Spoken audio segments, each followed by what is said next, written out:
آیت نمبر 78۔ اعوذ باللہ السمیع العلیم من الشیطان الرجیم من همزه ونفخه ونفثه الذي خلقني فهو يهدين والذي يطعمني ويسقين وإذا مرضت فهو يشفين والذي يميتني ثم يحيين والذي أطمع أن يغفر لي خطيئتي يوم الدين رب هب لي حكما وألحقني بالصالحين واجعلني لسان صدق في الآخرين واجعلني من ورثة جنة النعيم اغفر لأبي إنه كان من الضالين ولا تخزني يوم يبعثون يوم لا ينفع مال ولا بنون إلا من أتى الله بقلب سليم۔ الذي وہ ذات خلقنی جس سے مجھے پیدا کیا، فہو پس وہ یہدین میری رہنمائی کرتا ہے، والذی اور وہ ذات ہوا وہی یطعمنی مجھے کھلاتی ہے، ویسقین اور مجھے پلاتی ہے، وَإِذَا اور جب مرضت میں بیمار ہوتا ہوں، فہو پس وہ یہدی یشفین مجھے شفا دیتا ہے، والذی اور وہ ذات یمیتنی جو مجھے مارے گا، ثم پھر یحیین وہ مجھے زندہ کرے گا، والذی اور وہ ذات اطمع میں امید رکھتا ہوں ان کے یغفر وہ معاف کر دے لی میرے لیے خطیئتی میری غلطیاں، یوم الدین جزا اور سزا کے دن، ربی اے میرے رب حب تو عطا فرما دی میرے لیے حکم والحقنی اور تو مجھے ملا دے بالصالحین نیکوں کے ساتھ، وجعل اور تو کر دے لی میرے لیے لسان زبان صدق سچائی والی، فی میں الآخری بات والی، وجعلنی اور تو مجھے بنا دے من سے ورثۃ والد جنتی جنت النعیم نعمتوں والی، واغفر اور تو معاف کر دے گی ابھی میرے باپ کی، انہو بے شک وہ کانا تھا من الضالین گمراہوں سے، ولا اور نہ تخزنی تو مجھے رسوا کرنا یوم جس دن یبعثون اٹھائے جائیں گے، یوم جس دن لا ینفع نہیں نفع دے گا مال ولا بنون اور نہ بیٹے، الا مگر من وہی عطا جو آیا اللہ کے پاس بقلب ایسا دل لے کے سلیم جو بالکل صحیح سلامت محفوظ ہو، الذی خلقنی فہو یہدین وہ ذات جس نے مجھے پیدا کیا وہ میری رہنمائی بھی کرتا ہے، والذی یطعمنی ویسقین اور وہ ذات جو مجھے کھلاتی اور پلاتی ہے، وَإِذَا مَرِضْتُ فَهُوَ یشفین اور جب میں بیمار ہوتا ہوں وہ مجھے شفا دیتی ہے، والذی یمیتنی ثم یحیین اور وہ ذات جو مجھے مارے گی اور زندہ کرے گی، والذی اطمع ان یغفر لی خطیئتی یوم الدین اور وہ ذات میں اس سے امید رکھتا ہوں کہ وہ میری خطائیں قیامت کے دن معاف فرمائے، ربی ہب لی حکما والحقنی بالصالحین اے میرے رب تو مجھے عطا فرما حکم فیصلہ اور تو مجھے ملا دے نیکوکاروں کے ساتھ، واجعل لی لسان صدق فی الآخرین اور تو میرے لیے بعد والوں میں ذکر خیر کر دے، واجعل لی من ورثۃ جنت النعیم واجعلنی من ورثۃ جنت النعیم اور تو مجھے جنت نعیم کے وارثوں میں سے کر دے، واغفر لی ابی انہ کان من الضالین اور تو میرے باپ کو بخش دے بے شک وہ گمراہوں میں سے تھا، ولا تخزنی یوم یبعثون تو مجھے اس دن رسوا نہ کرنا جس دن وہ اٹھائے جائیں گے، یوم لا ینفع مال ولا بنون جس دن مال اور بیٹے نفع نہیں دیں گے، الا من اتی اللہ بقلب سلیم مگر وہی جو اللہ کے پاس صحیح سلامت دل لے کر آیا۔ ابراہیم علیہ السلام نے آگے اللہ تعالیٰ کی وہ صفات ذکر فرمائی کہ جس کی وجہ سے اس کو رب کہا جاتا ہے اور جس کی وجہ سے اس کی عبادت کی جاتی ہے۔ پہلی یہ کہ خالق اس نے مجھے پیدا کیا، اب اللہ تعالیٰ کے سوا اگر کوئی اور پیدا کرنے والا ہے تو ٹھیک ہے اس کی عبادت بھی کرتے ہیں، جب اکیلے اللہ تعالیٰ نے پیدا کیا تو عبادت میں غیر شریک کیوں کیا؟ آپ یہاں تک اندازہ لگائے کہ یہ لوگ مکھی کا ایک پر بھی نہیں بنا سکتے.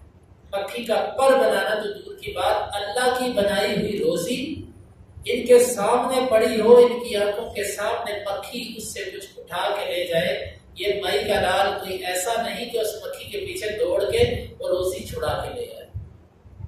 اتنے بھی یہ اتنا کچھ بھی نہیں کر سکتے، اتنے عاجز ہیں یہ. تو فرمایا پھر عبادت میں اس کی کروں گا جس سے مجھے پیدا کیا. عبادت صرف اس کی، مانگنا اسی سے، تعظیم اسی کی، سجدہ اسی کو، عبادت اسی کی، صرف ایک اللہ کی جس سے مجھے پیدا کیا. فہو یہدین. اور پیدا تو انسان ایک دفعہ ہوتا ہے، ایک دفعہ ہوتا ہے، پھر اس کے بعد مرتا ہے، پھر دوبارہ اللہ تعالیٰ زندہ ہے. پیدا اصل انسان ایک ہی دفعہ ہوتا ہے. لیکن اگلا معاملہ اس سے بھی بڑھ کر ہے. وہ کیا ہے؟ رہنمائی کی ہر لمحے انسان کو ضرورت ہے. اگر اللہ تعالیٰ ایک لمحے کے لیے ہم سے ہدایت ہٹا لینا تو اللہ کی قسم ہم ذلیل و خوار ہو جائیں گے، ہم بھٹک جائیں گے اس کے راستے سے. ہم ہر لمحہ اس کی ہدایت کے محتاج ہیں. ہماری آنکھیں، ہمارے کان، ہماری زبان، ہمارا دل و دماغ، ہمارے ہاتھ پاؤں، ہمارا ہر عضو اللہ کی طرف سے ہدایت کا طلبگار. اور ہدایت دو طرح ہے، ایک ہدایت شرعی اور ایک ہدایت کونی. ہدایت شرعی یہ ہے کہ ہم کوئی نیکی اللہ تعالیٰ کی ہدایت کے بغیر نہیں کر سکتے، کسی گناہ سے اللہ تعالیٰ کی ہدایت کے بغیر نہیں کر سکتے. اگر اللہ تعالیٰ ہمارا ساتھ چھوڑ دے تو ہم کوئی خیر نہیں کر سکتے اور کسی شر سے بچ نہیں سکتے. اور دوسرا ہدایت کونی. ہدایت کونی کا مطلب ہے کہ ہمارے جسم کا جو نظام ہے، اگر اللہ تعالیٰ ایک لمحے کے لیے بھی اس کو خود چلانا ختم کر دے تو نہ ہمارا دماغ کام کر سکے، نہ ہماری زبان بول سکے. ہم اپنے پاؤں پر کھڑے ہو کر چلتے. ہم نے کبھی سوچا یہ کیسی نعمت ہے؟ آگے کیوں نہیں گر جاتے، پیچھے کیوں نہیں گر جاتے، دائیں بائیں کیوں نہیں گر جاتے؟ توازن برقرار کون رکھتا ہے؟ میں ایک مریض کی عیادت کرنے کے لیے گیا، کچھ سال پہلے کی بات ہے. میں نے ان سے پوچھا کیا مسئلہ آپ کو؟ کہتے مجھے کوئی مسئلہ نہیں. میں نے کہا پھر آپ مسجد میں نماز پڑھنے کیوں نہیں آتے؟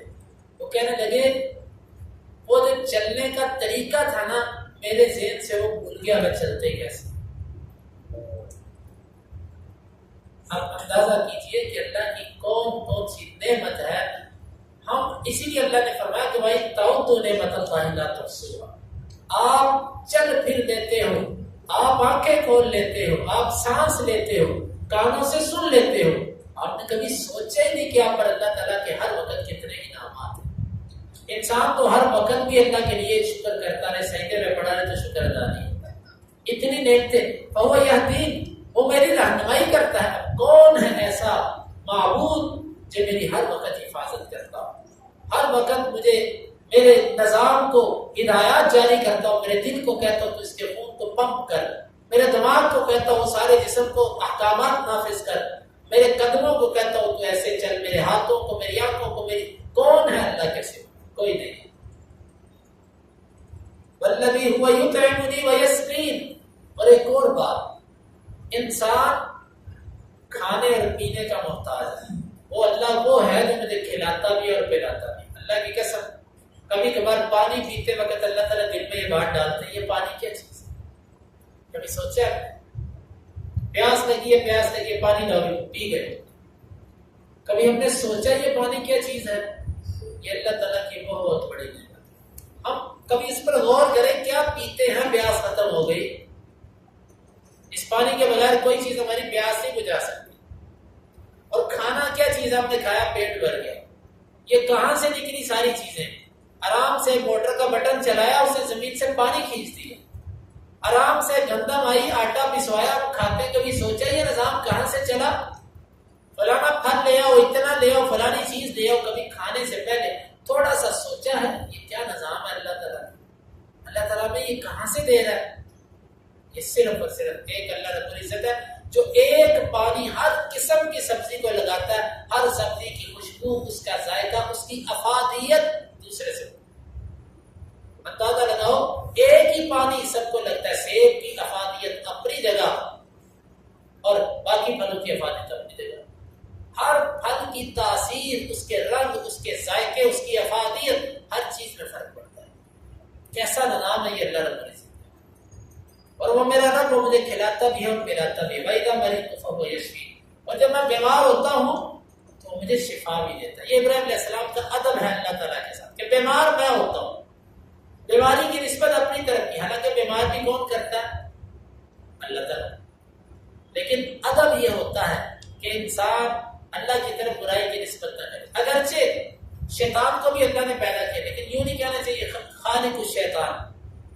شر کو بھی اللہ نے پیدا کیا، یہ نہیں کہنا چاہیے خالق الشر، شر کو پیدا کرنے والا، یہ نہیں کہنا چاہیے.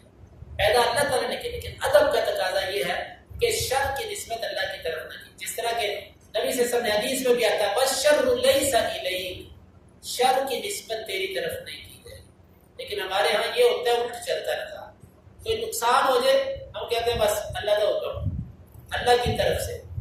اور اگر کوئی کامیابی ملے ہم کہتے ہیں محنت تھوڑی کی تھی میں نے، کپا تھوڑا تھا، میں کوشش تھوڑی کی تھی میں نے، کامیابی تو ملنی تھی، یہ کیسے ہو سکتا تھا نبی. ہم الٹ چلتے ہیں، نعوذ باللہ. گھاٹے، نقصان، خسارے سارے اللہ کے کھاتے میں، اور تعریفیں، خوبیاں اور کمالات سارے اپنے پلڑے میں.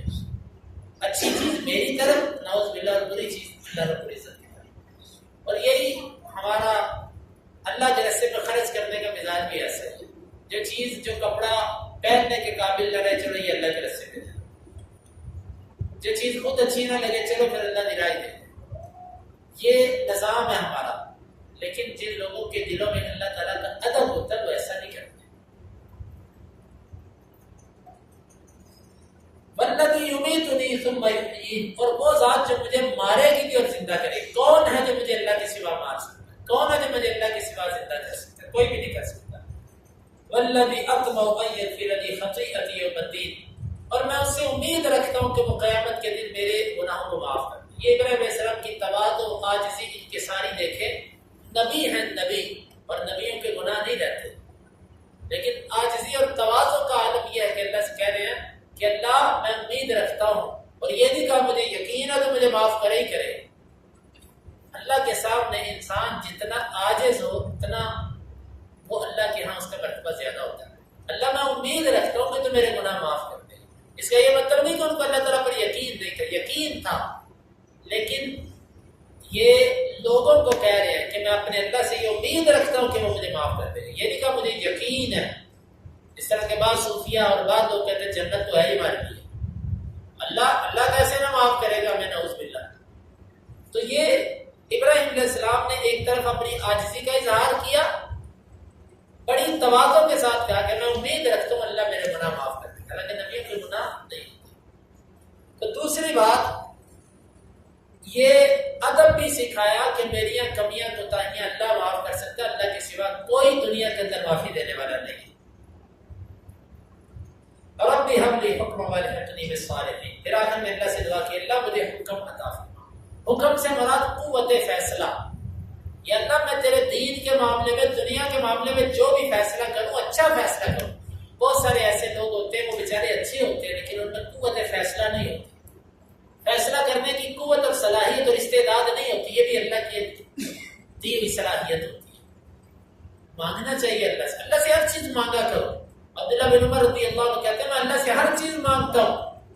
ادب المفرد کے اندر یہ روایت، حتیٰ کہ میں اللہ تعالیٰ سے یہ بھی مانگتا ہوں کہ میری سواری اچھی ہو، تیز چلے، بہترین چلے. اللہ سے اتنی چیز مانگنی چاہیے.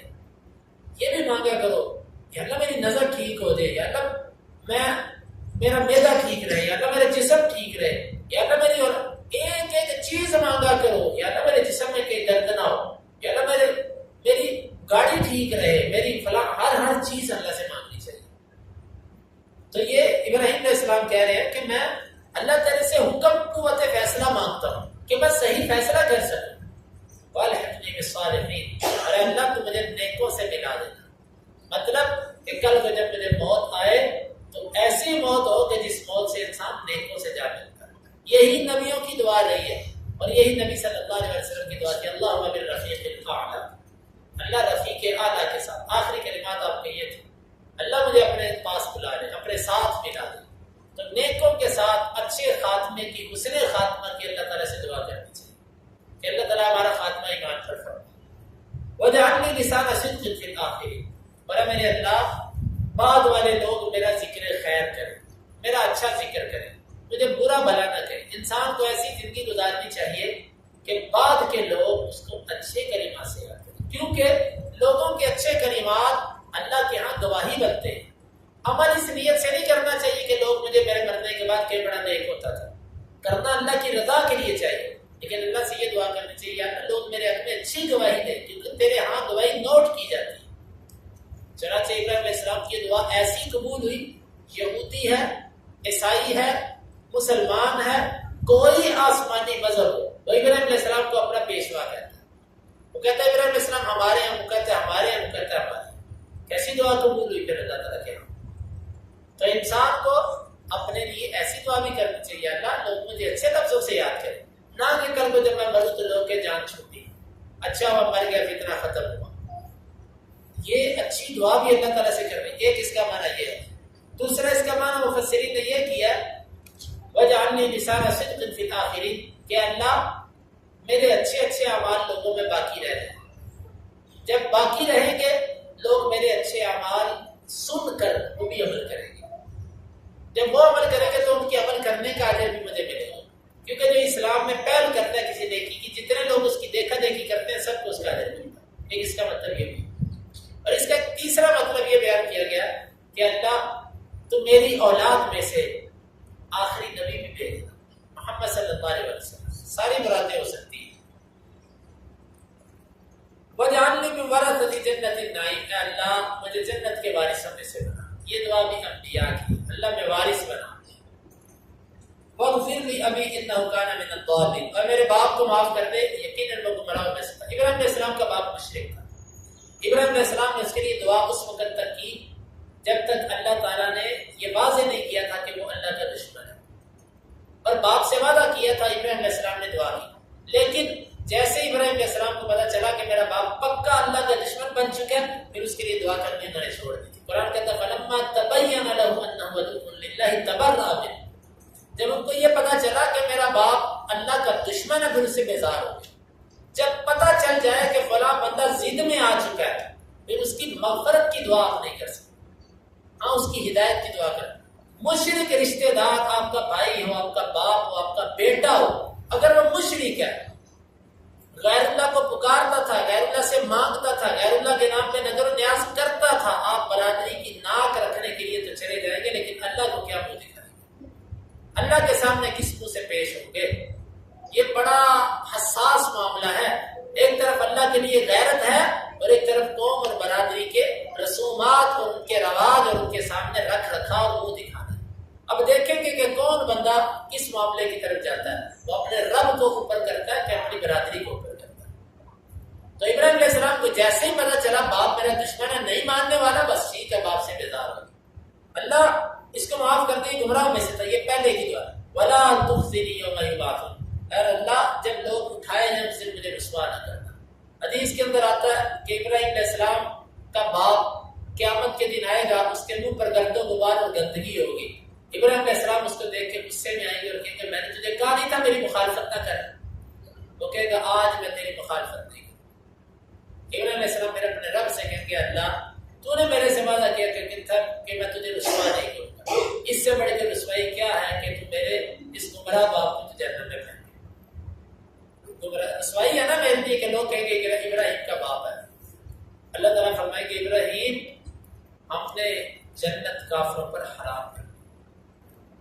معلوم ہوا سفارش اللہ اسی کی قبول کرے گا جس کی اللہ چاہے گا۔ نبی کی سفارش کر دینے کا مطلب نعوذ باللہ یہ نہیں کہ اللہ تعالیٰ اس کے آگے مجبور ہو جائے گا۔